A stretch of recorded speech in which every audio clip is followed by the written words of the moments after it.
This is the DRF Players Podcast. Hello and welcome to the DRF Players Podcast, the March 10th, 2017 edition, show number 219. We'll get these numbers right at some point, but I'm pretty sure this is 219. I'm your host, Peter Thomas Fornatale, back with you live from the Brooklyn Bunker, joined today by the usual crew. We have from the DRF offices in New York once again. Had they moved your desk, Mike? It had been so long since you've been there. Mike Hogan. Fortunately, no. Still in the same spot. Looked like none of my stuff had even been touched. I was half expecting to come back with my desk encased in bubble wrap or something like that. But I figured all was good. At the very least, that Joker Mike Beer would have super glued your phone into the holster or something. We also have coming in, I think, from Planet Texas. I think the jet is grounded this weekend. Jonathon Kinchen. JK, what's up? Yep, getting ready for South by Southwest. There's a chance that I might have a mimosa before this show is even over. Ooh, beautiful, beautiful. Now, are you? What are you going to see at South by? Well, there's this guy named Mark Kinchen. I'm going to go see him. He's playing. Nice. He's playing South by. That's awesome. Yeah, a little MK in the house. Yeah, so that'll be fun. And then to be honest, it's a great event for our city, and it's always been cool. It's not as cool as it used to be. It used to be word of mouth. Prince is playing a secret show, and they're only letting the first 50 people in. But now it's Justin Timberlake. If you sign up for MySpace, is playing a secret show, and there's 785,000 people lined up outside. It's still cool, and it's still a great event, but it's just changed a little bit with social media, and it's become a little bit more commercial than I would imagine some of the old South by Southwest goers would appreciate. Did you say MySpace, Jonathan? No, that happened last year. I just didn't know that was still a thing. I thought I was having, I was expecting you were next going to offer me a Zima. I just didn't know. No, he was back involved. And one of the things he did was he had like a private concert. And the only way you could get in is with you had to log in at the front with your MySpace account. That was the only way you could get into the show. So they do that a lot. Kanye and Jay-Z played one time, but you had to have like a Samsung Galaxy and download this app that you had to have only on a Samsung Galaxy. So it's just, it's a great idea, but it's a little bit commercial. I'd love to go sometime. I would imagine it's not the best time to visit, or is it? Like, would you recommend coming to Austin for South by, or better to come for some other random weekend? I would go for a random weekend for your first time, but I would come to a South by. It's like, the random Mexican restaurant downtown has a band playing. So it's cool. Just, there's live music everywhere. It's kind of taking a cool multimedia twist to it. So there's a lot of like cool apps launch here, and there's a lot of free parties and free stuff, and it's a cool thing. You walk around the streets and people watch and all that good stuff. But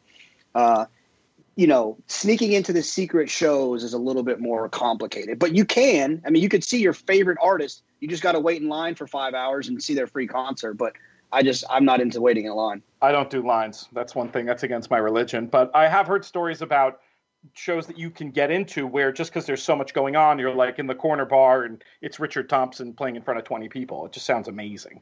So one of these days we'll get down there. Mike, have you ever been as a music nut? I never have. I've actually, I think I changed planes in Dallas once, but that's the closest I've ever come to setting foot in the state of Texas. I have never set foot in Texas either. It was on my short list of places to go this year, but I think instead of Texas, I think I'm going to do the Arkansas Derby. I think I'm going to do Oaklawn. I've never been. It sounds amazing. I've got my secret spy on the inside, Mary Rampolini, making phone calls for me. My daughter wants to go. I think it's going to be fun. So I think that's going to be the sort of unscripted trip coming up, which should be a blast. Either of you guys ever done Oaklawn? No, I'm going to do it for the first time a little bit before you do. I think it's going to be, maybe this is a segue back into racing, probably the best Derby prep. At least it feels like it's going to be that. What's it shaping up? Why do you say that? Just I haven't been reading up on that. I know one of the good Todds is going. I don't know if it's going to be Malagasy or the Always Dreaming Horse. One of them is going. I would imagine they'll keep. Well, the one liner I heard is going back to Florida. American Anthem is going to run, and the Rebel. I would imagine if he runs well, he'll stay there. I just think it's going to be a pretty good one. No, it sounds very live. You wonder if this isn't a year that's shaping up to be the breaking of the so-called curse of Apollo. Not that I'm super negative about all the horses we've seen. I don't mean to go there, but it just does seem like we do have the possibility of one of these, especially in the Pletcher operation. Just going through charts, handicapping races, and just remembering, oh yeah, Malagasy. I wonder what's going to happen with that horse. And there are just a few horses that seem like they have an opportunity to explode late on the scene. What do you think about that idea, Mike? Yeah, I guess anything's possible. I haven't seen any of these 2-year-olds, now 3-year-olds debuting, and I guess American Anthem debuted on New Year's Eve. So I kind of like him. I'm with Jonathon. I think it's going to be a very interesting race at Oaklawn. Not New Year's Eve. He debuted on December 3rd.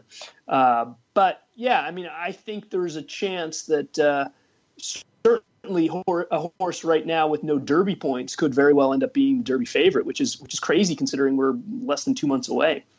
I got a question, guys, and we hadn't talked about this, but when it comes to the Apollo curse, is it really a curse, or is it does it just kind of tell a story that it's pretty damn hard to start, and within 4 months you're running, 5 months you're running at 1.25 miles?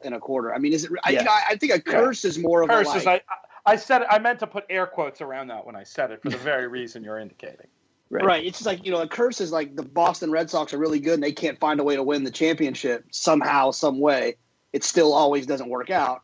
But in this situation, it just feels like it makes a lot of darn sense. So I don't know why it would be a curse. I'm not talking to you. I'm just talking to the world. Yeah, no, I think that makes sense.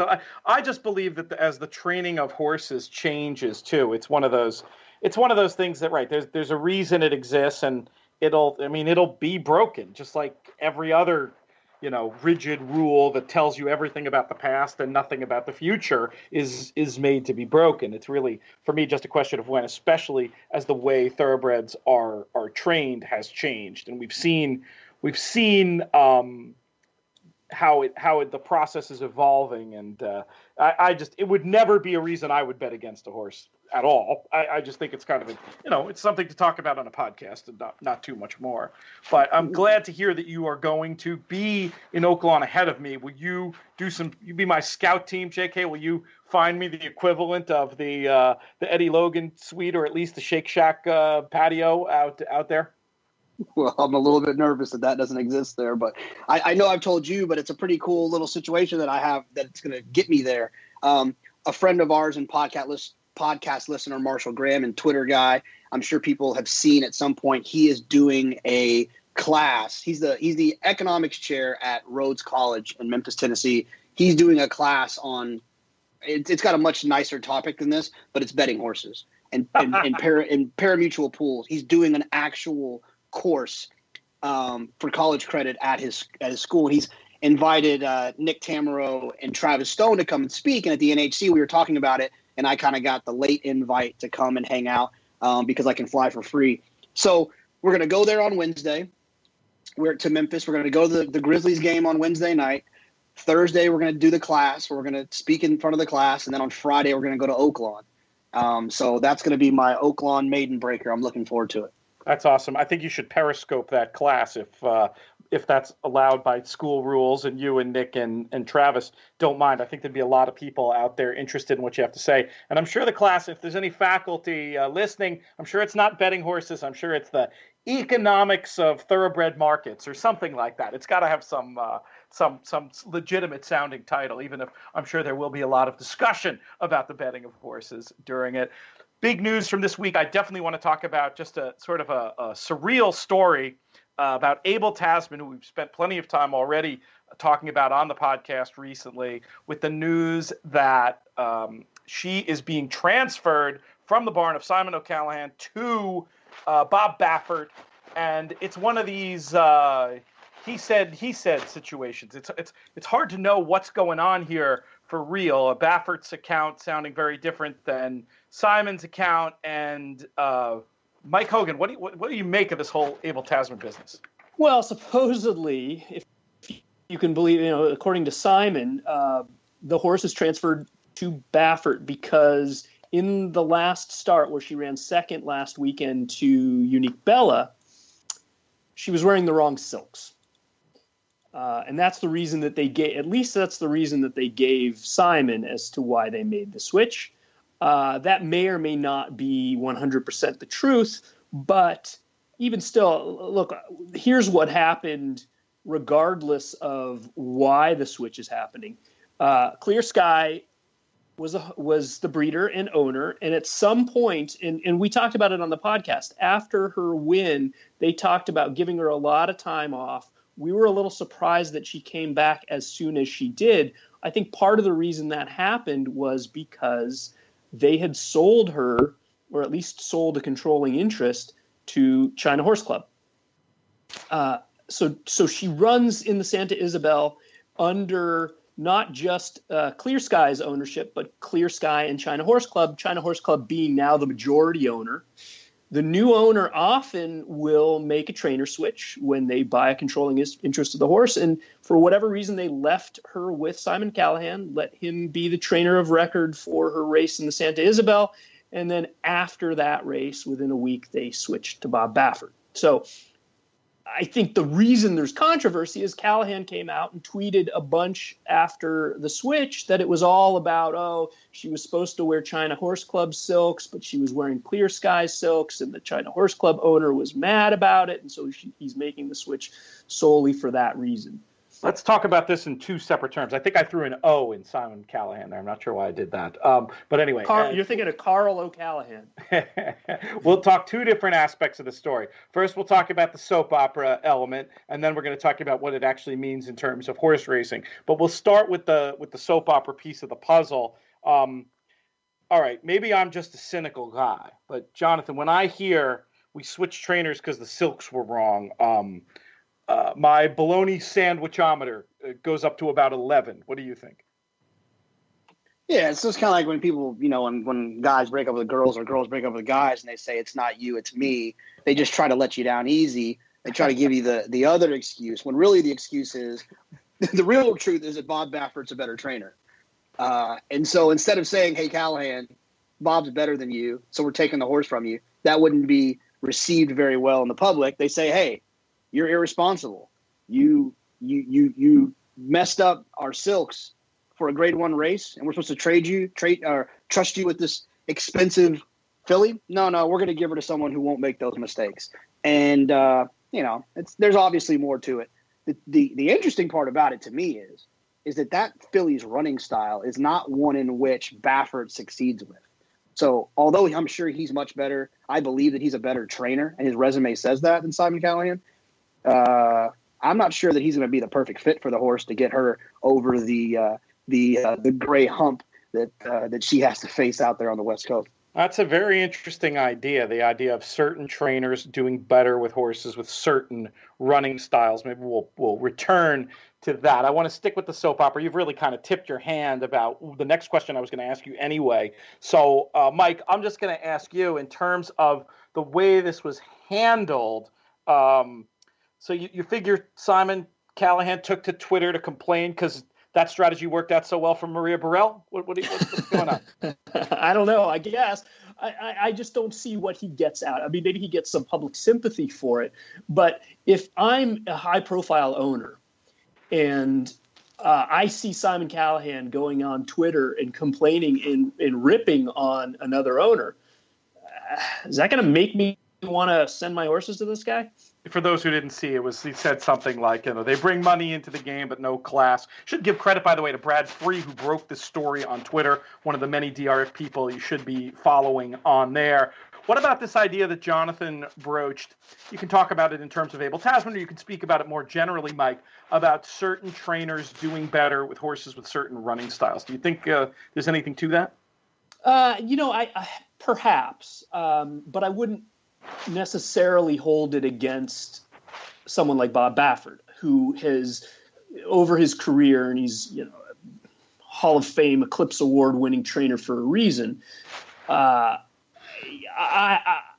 wouldn't. I mean, he knows where to send them. He knows how to get them ready. Maybe he ends up getting a little bit more speed. She doesn't have to be a deep closer.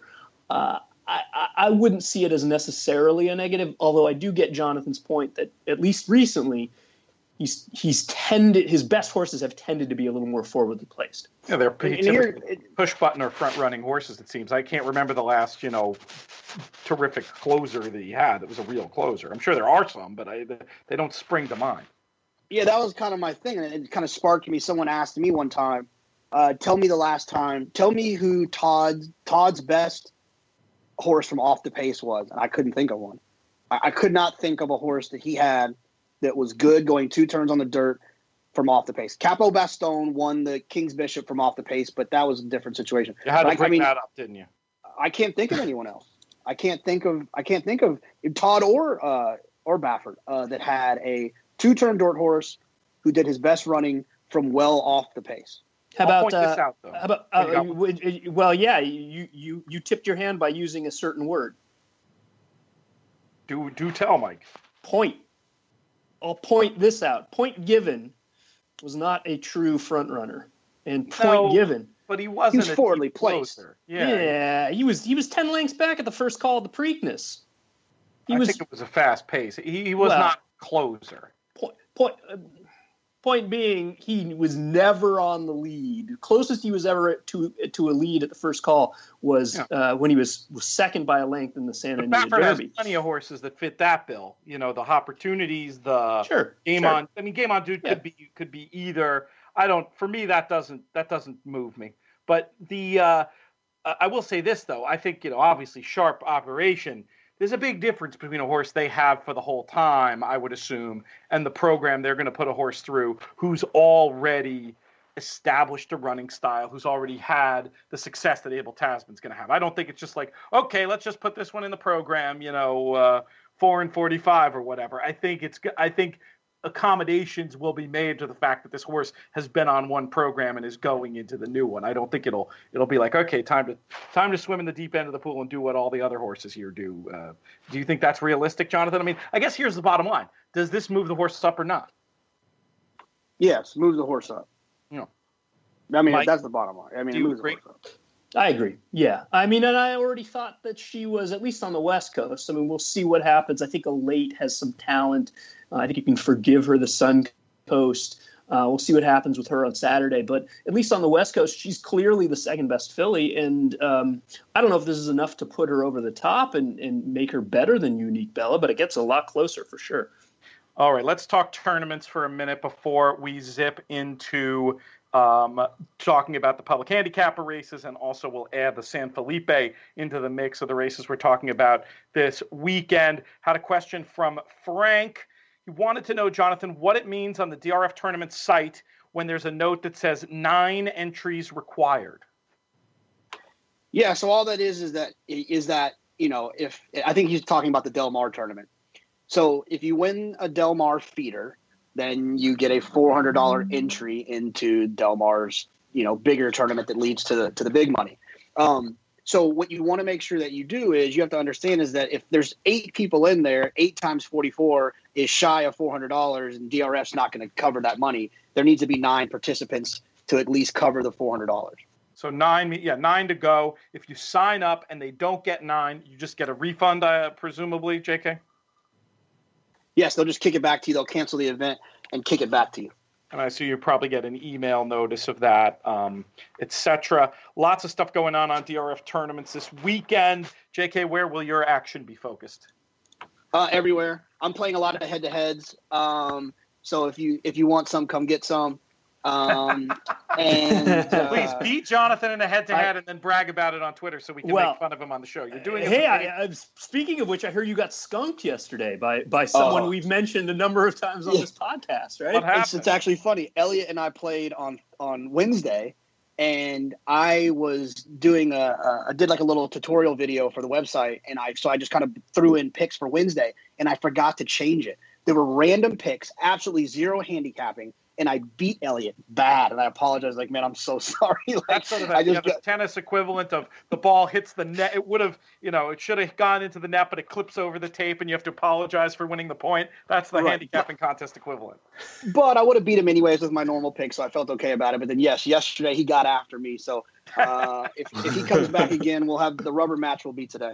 What did you end up scoring on your various entries yesterday, Jonathon? Oh, I spent like $7.20, something like that. There It you was go, not good. folks. Yeah. If you can score more than 720 Yeah. in 9 races, go take on Jonathon in a head-to-head on DRF tournaments and show him who's boss. When I say skunked, I wouldn't cut in line. I wouldn't cut in line to bet that I'm going to have $7 today, though. well, it's fair. When I say skunked, I'm not using the term lightly. Elliot sent me a screen cap. Elliot Honecker, $43 even. Jonathon Kinchen, $7.40. There you go. There you go. Those matchup contests are very a fun way to play. I always, when I was researching winning contest play, I really enjoyed them. I prefer them when they're live and you can switch the picks around. I believe all the ones on DRFT right now are of the all-in variety, right, Jonathon?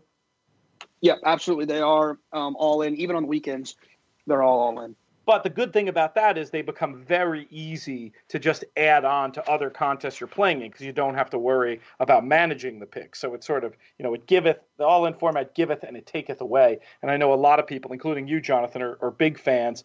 In terms of the big tournaments, though, where do you have one that you'll be zeroing in on more than the others?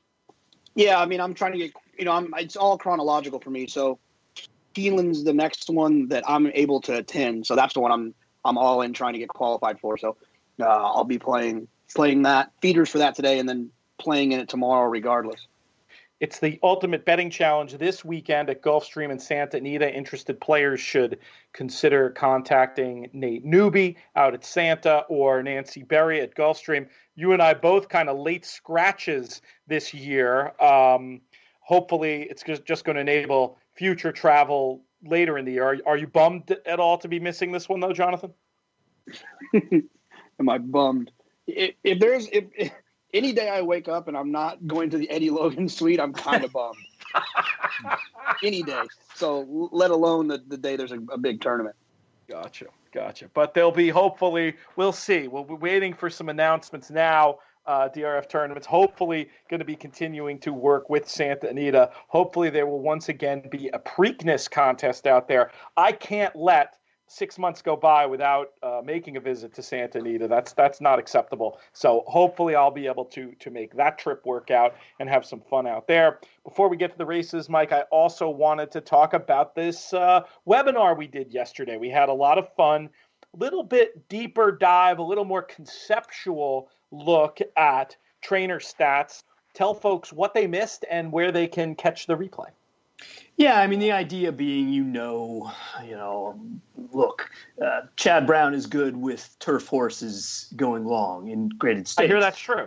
Yeah, sure, you can use Formulator to validate that, but for the most part, you're going to find that he's got a lot of success with that. But what I like to do, and this is how I use Formulator to create the bet this, not that, and things like that, is I'll add in additional, maybe less obvious filters, maybe certain things that I have to do based on sorting, that's maybe a little bit more manual, not necessarily so time consuming that you're going to add hours to your handicapping, perhaps, especially if you already use Formulator, but just a few tricks to uncover either potential good bets or potential bad bets based on previous history from a betting market standpoint. So that's, in a nutshell, the idea behind it. We covered a number of certain angles, weird anomalies that I've discovered, in some cases doing some of these super looks. We'll talk about that in a minute, because each of us have written a super look for, well, me and you, Pete, for some of these Derby preps that we're going to talk about later in the show. But like one of them, Brad Cox dirt stakes races, something like 0 for 40, whatnot, above 5-1, which is just the sort of thing that you'd never think to use Formulator for, but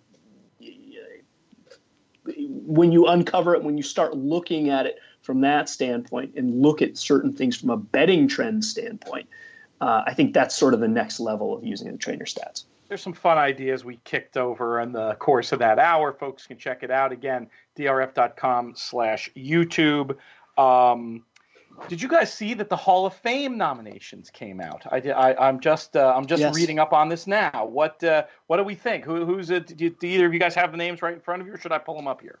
I don't have them right in front of me, but I did read the article. Javier Castellano is on the ballot for the first time. Mark Cassie is on the ballot for the first time. John Sheriffs as well. Goldakova, Gio Ponte, Kona Gold, I think, again. And Craig Perrette, Victor, forgetting a few others. But Goldakova sounding like the slam dunk of slam dunks among those. Do we agree on that? I think so. I would think so. Pete, do you know anything about Craig Perrette? I mean, I know who he is. I heard Jay Privman was on the radio this morning on Vic talking about how deserving he was, and unfortunately, I just don't know who he is, so I couldn't root for or against. In my early days he's somebody who, I don't know, when did he retire? But I feel like in my early days of racing, he was one of those names you'd hear all the time. I mean, I'm punching it up here. 4,415 races won, $113 million, and some signature victories, including with Bet Twice, over Ali Sheba, a few different signature wins. You can read all about that in the articles we have on DRF.com, and we'll why don't we take a little bit more of a look, and maybe in a future show we'll make some predictions about what's going to happen in terms of the Hall of Fame. Unless you guys have any other thoughts on that. Here's my bold prediction. Let's hear it. No trainer will be elected this year. Okay. The other interesting fact, I just thought it was cool. I want to share it. Jay Privman said that there's been 10 jockeys that have won 3 or more Kentucky Derbies. 9 of them are in the Hall of Fame. Victor is the 10th. Ooh. I think Victor gets in. This year. Interesting. Yeah. Well, I forget how does the voting work? It's always the same amount of people who get in, right? It's not like, yeah. Do you know how it works, Mike? I do. It's a maximum of 4. And they all have to get, and Jay tweeted out, I don't have the tweets in front of me, but they have to get a certain threshold. So there could be fewer than 4 if 4 don't reach, like, say, 65% of the vote or 50%. There's a certain threshold that must be reached. But then if more than 4 reach that threshold, only the top 4 get in. Gotcha. All right. Well, we'll be following that more. Equine or human. Couple of references to Jay Privman in this conversation. Definitely one of the DRF people you need to be following on Twitter. Great stuff from Jay at DRF Privman if you want to keep up with everything he has to say on there. Hey, do we have a time for a quick visit from Cosmic Charlie? Is he all queued up? I can find Cosmic. Cosmic. It's confidential, Charlie, by the way. This is a Grateful Dead fan. Get it right. Yeah, let's get Charlie to lead us in. Here we go. Okay, let's start handicapping. I love that. I'm sorry. It gets me every time. All right, let's move on to the public handicapper races. Of course, you can play along on publichandicapper.com. We're going to start off, JK, at your so-called home track, Santa Anita, with the Kilrow Mile. Tell us what you think. Before we do that, do we want to start with the 5th race on the card? It's not one of the public handicapper races, but I think we did want to talk a little bit about the San Felipe. I was going to loop back to that last. Oh, no problem. Want to do it first? We can. We can go San Felipe. JK, you pick which race. How about we put it this way? Which race between the Kilrow and the San Felipe do you have a stronger opinion in that's worthy of beginning our discussion today? Well, I was actually thinking this morning on the way to the office that, golly, I really need to get mastery in the starting gate. So, you have a future bet. For those that don't know, Jonathon has a future bet on mastery. I don't think it's a real interesting wagering proposition. I mean, I want to see Andy Harrington to see how mastery's working, see how Gormley's working, to see how Iliad's working. I think the interesting part about Iliad is that Bob Baffert does know a lot about the horse because he had him. He knows what he's up against. He knows if he can sit off of that horse and pass him. He knows if he needs to run him off of his feet. I think it's a little bit of an advantage for Bob in the game plan with mastery. So I don't really have a strong opinion. I mean, one of those 3 is going to win the race. I mean, I'm hoping it's mastery, or at least he gets enough points to get into the gate. So nothing groundbreaking for me in the San Felipe. You can't get analysis like this just anywhere. One of no, I don't have I mean, I can lie and say, "Oh, mastery for fun. Ooh, Iliad on the stretch out. I love it."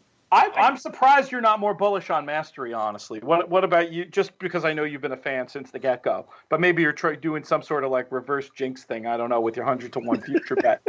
Mike Hogan, who wins this race? I think it's probably Mastery's race to lose, but I don't think he's a slam dunk necessarily, because I do think Gormley and Iliad are both very, very good. Iliad, of course, is the big question mark in a sense because he's trying 2 turns for the first time. And O'Neill's not that great with horses trying 2 turns for the first time, especially in graded stakes. He's only had 2 wins in the last 5 years. One of them was Nyquist. He turned out to be pretty good. If Iliad's as good as Nyquist, then sure, he could win this race, but he's facing tougher than he's ever faced before. So I'm kind of against Iliad of the 3, and I think Gormley's probably the one that's going to present the most value. So from a betting standpoint, I could see playing the board and just taking what the public gives you based on the best odds of those 3. If for whatever reason, and I don't think any of them are going to be ridiculous prices, but if one of them floats up into the 4-to-1 range, I could see making a play on whichever one does. Mike, can you do me a favor? I think this is a back end DRF question, but I want to know the stats on all of these horses that have come from Baffert, the Shaw horses. I mean, has there been one that's won other than this one? Oh yeah. In fact, it's not a back end one. You can actually use Formulator. If you click on it, Doug O'Neill for Iliad, you can do today's owner, and it's only obviously the Shaw horse is running for O'Neill, but you could do the same thing with the other trainers. The other trainer is Art Sherman, and he hasn't had one run, and Dortmund's going to be the first on Saturday anyway. So yeah, he's 2 for 10. He had Aristocratic won at odds of 3-5. He had 3 others run second, 2 others run third, so 7 of 10 in the money. There was a little knock. I think he lost his first 4 or 5 in a row before Aristocratic and Iliad rattled off wins on consecutive days. And there was a little bit of chatter on Twitter, Bob. But it's not like these horses were disgraced. Americanized lost by a head. A bunch of others hit the board. So what? Now, I haven't. I was so busy doing my super look for the Tampa Bay Derby yesterday. Where can people find that, by the way, Mike? Where can people find our super looks for these Triple Crown prep races? That's in the Kentucky Derby Countdown Guide, which is part of the Derby package if you've purchased that, which includes a bunch of PPs for use in all of the cards with Derby preps, as well, of course, the Derby itself. And it's also free for download for any DRF Bets members. Just log into DRF Bets, and it's on the first login link. You can download the Countdown Guide from there. I recommend doing it based on the work I've seen you do in there, Mike, and in all humility, just the amount of time and effort I've put into mine. I'd love it if people read that stuff. But so I was doing that so much, I haven't had a chance to do my usual scour of the DRF homepage. I was just curious to know if either of you guys knew more about what Mastery's been up to, because it does seem a little unusual for him to be starting this late. Now, I know they've had all that weather, and maybe it's as simple as that. But I was just curious, and I think despite the fact that I made fun of Jonathon for his opinion on the race, I think he's wise not to totally jump headlong into Mastery until consulting the various workout reports, just because it does seem like kind of an unusual preparation for a Baffert horse. But do either of you guys have any intel on this situation? Well, all I know is the article that Jay Privman, again, seems like his Jay Privman edition of the DRF exactly. Players podcast. We have to have him back on. He posted an article yesterday. It's actually a free article, so even if you don't have DRF Plus, you can read it. He says he quotes Baffert as saying he's been ready to run for 2 weeks. He's coming into it well. I think they were just maybe giving him a little bit of time to grow up and not taking it too quickly. Baffert, of course, seems to have so many Derby contenders in his barn that maybe he can just pick his spots with some of them, especially one that is, at least on the West Coast, considered to be the favorite right now for the Derby.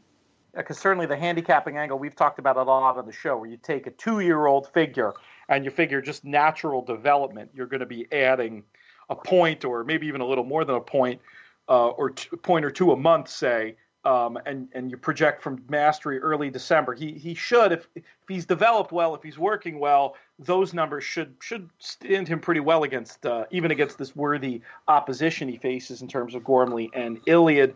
Anything to add on that, JK? Button it up before we move on. Yeah, no, I was just wondering if we were really questioning Bob Baffert getting a horse ready for a 2-turn dirt race.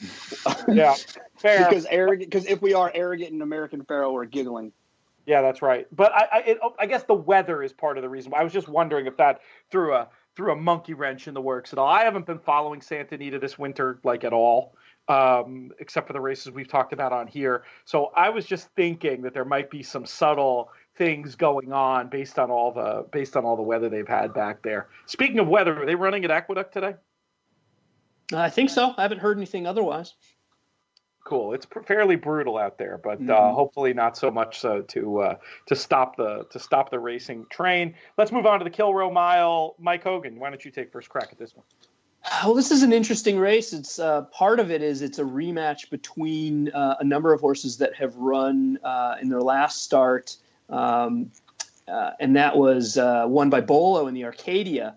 What was a 5-horse field, and 4 of them show up against each other again in this race. So of those four, the one I like best is Conquest Enforcer, but I'm afraid he's going to get a little overbet in here.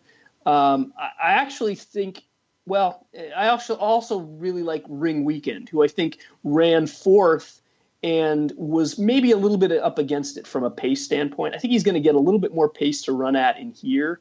I think What a View is going to get pushed along by a couple other contenders, most notably being Dortmund, the turf debut for Dortmund, and also the debut in Art Sherman's barn for Dortmund. I think he muddies the pace a little, sets it up for one to come off of it. Maybe Conquest Enforcer is able to rate and get the first jump, but if not, Ring Weekend, he's the one I like in here. Let's play a little good stat, bad stat with this race, Mike. Do you have it handy? This is if you listened to the webinar yesterday, this repeats, but I thought it was an interesting one. Well, there's a couple stats that are not necessarily that positive for Art Sherman. One of them is first-time turf. He's just 1 for 22. The one win, I'm sure most listeners we all remember. Guess, yes, California Chrome in the Hollywood Derby at odds of 3-5. So, the other negative is I think he's 0 for his last 43 or 44 in stakes races with horses not named California Chrome. But if you put California Chrome in the sample, what does that number change into? Well, I mean, California Chrome was something like 9 for 12 or 13 or 14 in graded stakes races. So it bumps it up to like 10 for 30 in graded. He had 3 wins in non-graded. So it's something like, 3 for 20 something in non-graded. But it was just the surprise to me is as good as Sherman is with these Cowbreds that he hadn't even taken down one of these Cowbred stakes with any horse other than California Chrome in that.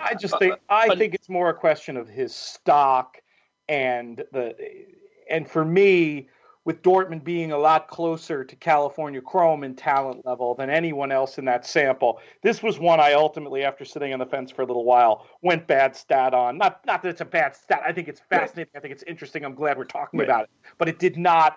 I'm not saying I love Dortmund in the race, but the stat wouldn't be.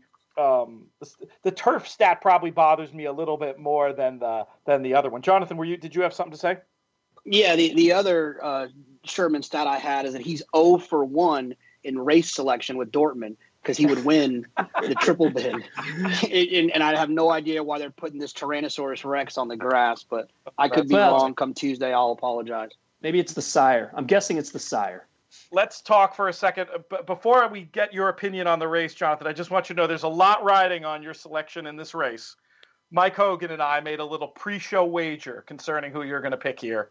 So let's figure out. Do I owe Mike lunch or does Mike owe me lunch? Go. Well, first I want to know why Mike likes Conquest Enforcer. What was his excuse last time? Yeah. I mean, why don't you say? Because I think you're going to pick him, right? I am. I was trying to set you up. You jerk. All right, we're going somewhere cheap, Mike. That's all. Let's hear the case. Well, I missed out on the free lunch and free dinner at Saratoga, so true. Did Pete didn't know that I was going to pick Conquest Enforcer? I don't know. I thought that maybe you wouldn't.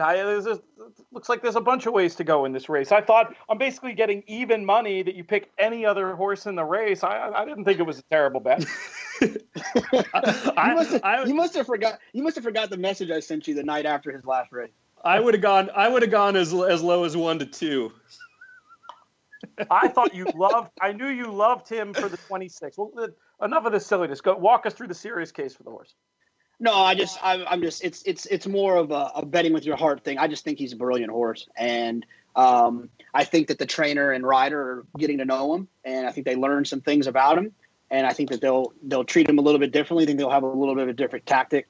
I think he's a brilliant horse, and so I have to kind of to stick on with him here a little bit.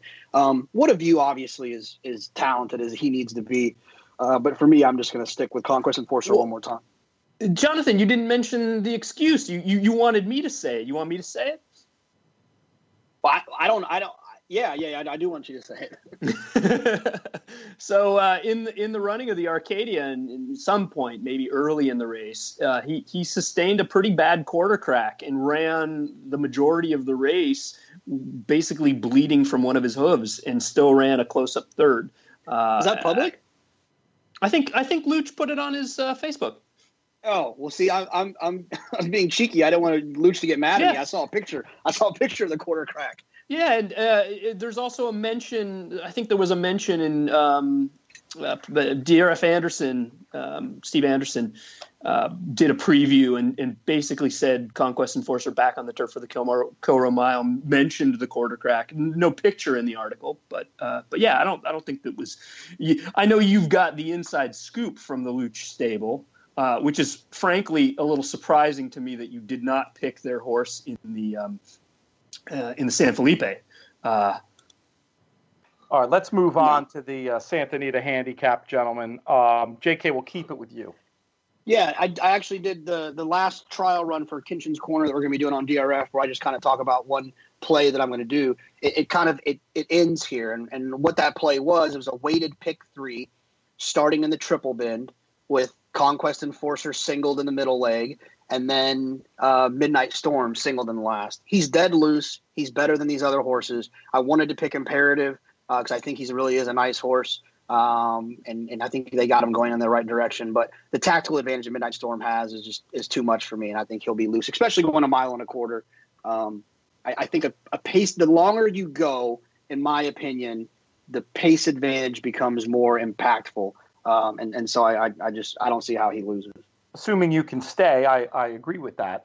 It is very striking. You don't see this too often. If you look at the preview screen in the Timeform US PPs, the advantage is comical. I mean, we're talking about, I don't know, something like 40 points of EP advantage on the preview page. It's you say dead loose. It's as loose as you're going to get, unless something crazy happens. I mean, is this possibly, Mike, one of these where it's so obvious that one of the other jockeys decides they have to do some dirty work and test this horse early? I mean, I guess so. And, it's frankly a little surprising to me that we didn't get a rabbit from one of these other connections, just knowing that Midnight Storm was pointing to the race and knowing that they tried. Oh, yeah? They tried. They claimed Cautious Giant a week ago and tried. He was a probable forever. And someone got upset about it. I don't know who it was because I don't want to misquote, but someone was upset about it and there was an issue. And I don't know if that's why he's not in the race. But they tried. Who's they? Luch and them. They claimed Cautious Giant. Wow. For $62,000 to run him in this spot as a who got upset, right? Oh, both. I don't want to misspeak because I don't know who it was, but someone was not happy. Yeah. Well, that's not how it's supposed to work, folks. Let's just put it that way. Right. But anyway, as a result, it does. But there was an issue there was a typo with the nomination dates. or something like that. And so Got that's why there was problems. that's We've why it got was typos with nomination dates. We've ceased to be a serious sport and are descending into sort of a crazy bureaucracy. I don't know, man. But all right, let's go on to Tampa. Very interesting card. Let me ask you this, Jonathan. Is our friend and friend of the podcast, Duke Matisse, making his annual sojourn down to Tampa to hang out with his boy Grunder, see some spring training, and attend the races this weekend? I wish we had Nick right now. The turf is firm. Yeah, no, he's be a good enough sounder to get some Grunder audio. I'm totally down with that. But is Duke going to be next? Last year he was on the simulcast show, wasn't he? That would be a fun thing for people to check out if he's doing it again, but I don't know if he is. He is there, but I do not know if he's doing the show or not. But he is there. He won't be at the UBC in either Miami or in Arcadia. So he's in Tampa hanging out. So beware for those pools to get hit hard. Hopefully they have the good sense to stick him on the simulcast show if he's willing to do it, because you can always learn something when you hear that guy talk about races. Let's start with the Hillsborough here. Goes as race 10. Jonathan, do you have a selection? Yeah, I mean, I landed on Alyssa's World. I don't think that's the number you're going to get. I can't see how that horse goes off long, twice the price is Isabella Sings, but I think they didn't notice that Chad was training. But as long as that doesn't get bet down crazily, I'd be looking for Alyssa's World. I thought she had an excuse last time. She was wide. Dickinson got a great trip and a great ride from Paco, and third off of a break for Chad. I know they've always thought this one's pretty good, and I think that she'll show it this time. Yeah, I mean, Isabella Sings, I do think, will be the favorite, the way the pace shakes out in here and with those connections. But I think you're probably right. The 5-1 seems like it might be a little bit too good to be true. Mike, where are you going in the Hillsborough? Class on the grass, boys. Class on the grass. Number 1, Swiss Range, coming out of the EP Taylor against much better horses here. And then if you go back to the European form, running against Minding and Queen's Trust, as a stakes winner overseas. I think this is probably just the best filly in the race. Whether or not she's going to win, needs a start, we'll see. But she might be a fair price, and I think she just might be better than these. And I don't know if Isabella Sings wants to go this far, and I don't really trust any of the rest of them at short prices. Yeah, certainly don't have to twist my arm too much to include Bill Mott on my tickets. A couple of different ways we can go in there. And then we head to the big 3-year-old test at Tampa on Saturday, the Tampa Bay Derby. This is the race I did the write-up for. The what are we calling them? Super Looks. I did the Super Looks for. And a couple of different ways you can go for sure, but I sort of ended up thinking Todd Pletcher. Here's more analysis you can't get just anywhere. Todd Pletcher had the race over a barrel. Tell me what I'm missing, Mike. You're missing Wild Shot, who, if you look at the race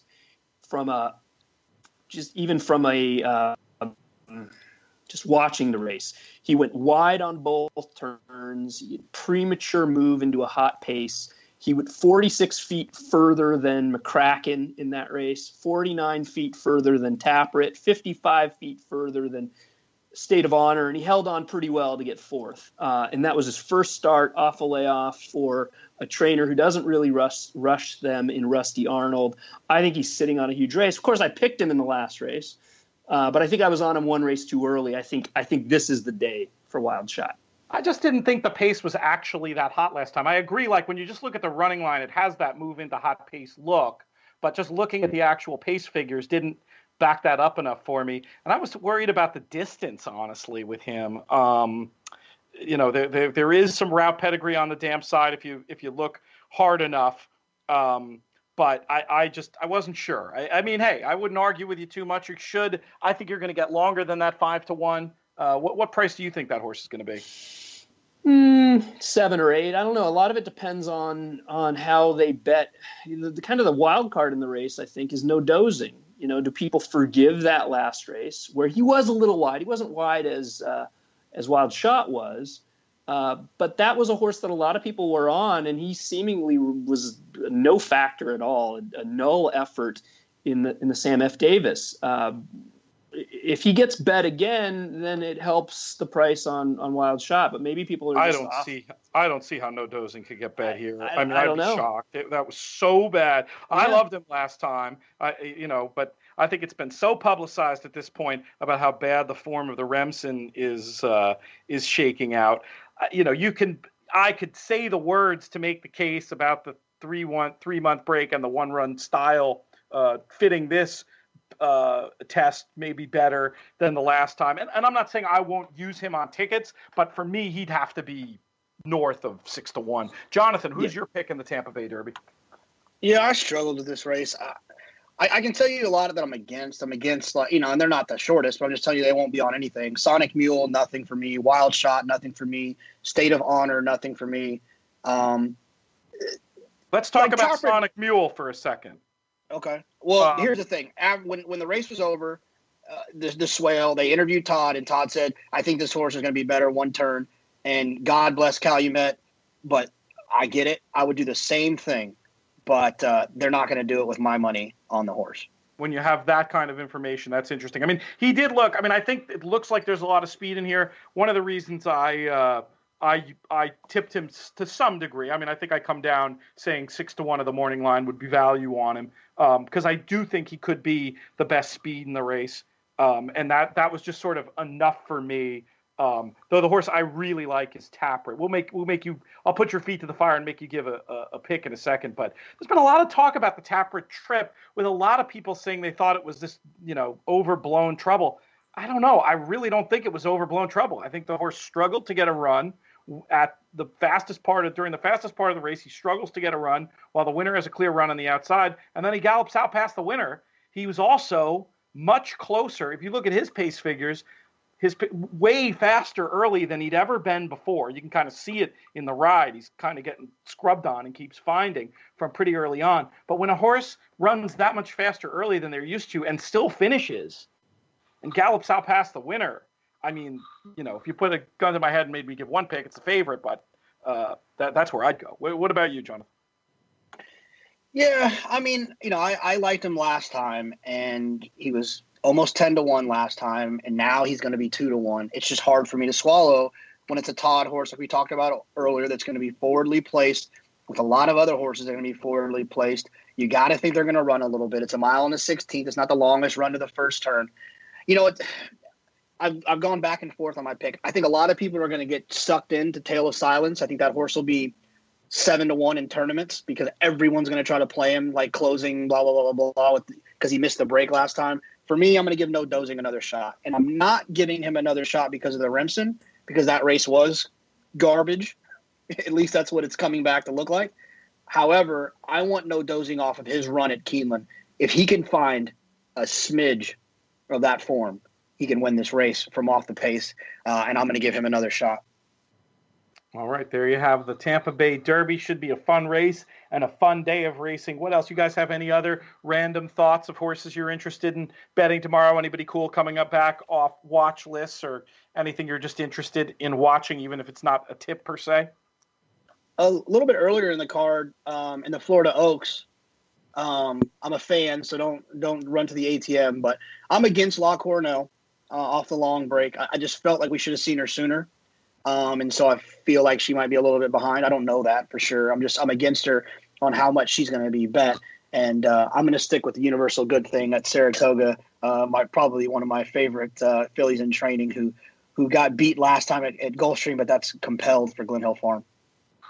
Compelled one to take a look for on the undercard. How about you, Mike? Any other thoughts from anywhere on this weekend?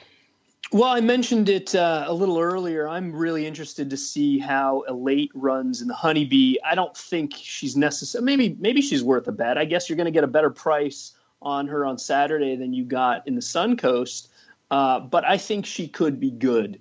And it's a little early to make comparisons, but at least after two starts, her PPs look very similar to what we saw from Royal Delta after two starts. And on the East Coast, I think she could be the best of the 3-year-old fillies. So I'm excited to see what she does. Yeah, certainly one to stop what you're doing and watch and see if she lives up to that enormous potential she seems to have. I would agree with that. I think I'm going to be looking mostly at Tampa and Aqueduct tomorrow, and then just following along with the stakes out at Santa Anita. Not sure what my weekend holds yet in terms of how seriously I'll be able to be gambling, but we're getting to that time of year where I start to need to block out these Saturdays again to get serious, because lots of interesting racing happening, interesting tournament stuff to follow on tournaments.drf.com, and then hopefully I'll also be able to get an interview with whoever wins the Ultimate Betting Challenge between Gulfstream and Santa Anita. That might be some fun content for next week. Any final thoughts, gentlemen, about anything in the world of racing, or really anything else? We're running out of time here, but we got a couple minutes. I got something for you, Pete. I just got a text message from our friend and last Friday's host, our guest, Nick Tamero. He finally listened to the Paul Matisse interview, and he said, "This Paul Matisse spot on the DRF podcast was quite possibly the best 30 minutes in racing handicapping education the game will ever have." Oh, whoa. Come on, Nick. Flattery will get you everywhere. Very nice stuff. That I do need to get that transcribed. I think I can probably come up with about 3 columns worth of material from it. He just goes so next level, talking about the betting situations that he looks for, talking about speed figures. It was really a great conversation. That's very flattering from Nick. And nothing that you and I did to make it deserve that praise, but Paul's a pretty sharp guy, so I'll decide that Nick's not just making fun of us and is being serious. How about you, Mike Hogan? A final thought for this Friday? No, I'm just excited. I hope it doesn't get too cold here. It's supposed to be in the 30s or around 30 and really windy. So even though it's daylight savings time this weekend, I'm ready for spring because it's going to look like winter, at least this weekend. Big racing stuff next weekend for international racing fans. The Cheltenham Festival. My buddy Sean Clancy flying out Saturday night.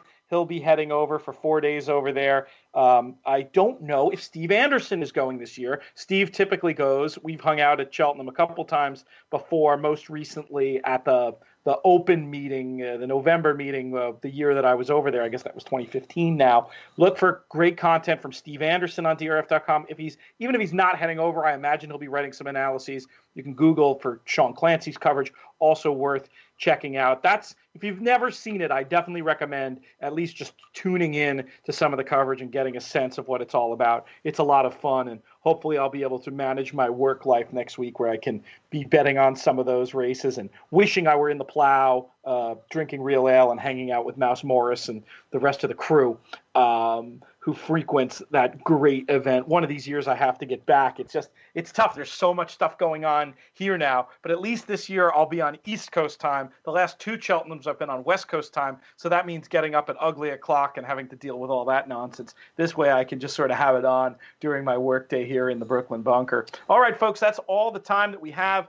If you want to ask us questions for future shows, feel free to hit us up either at podcast@drf.com. That's probably the easiest. But we'll also always be willing to answer questions on Twitter. I'm at Looms Boldly, JK at UT Big Hair, Mike at DRF Hogan. I want to thank Jonathon Kinchen. I want to thank Mike Hogan. Most of all, I want to thank all of you for listening. We'll be back on Tuesday. I'm Peter Thomas Fornatale. May you win all your photos.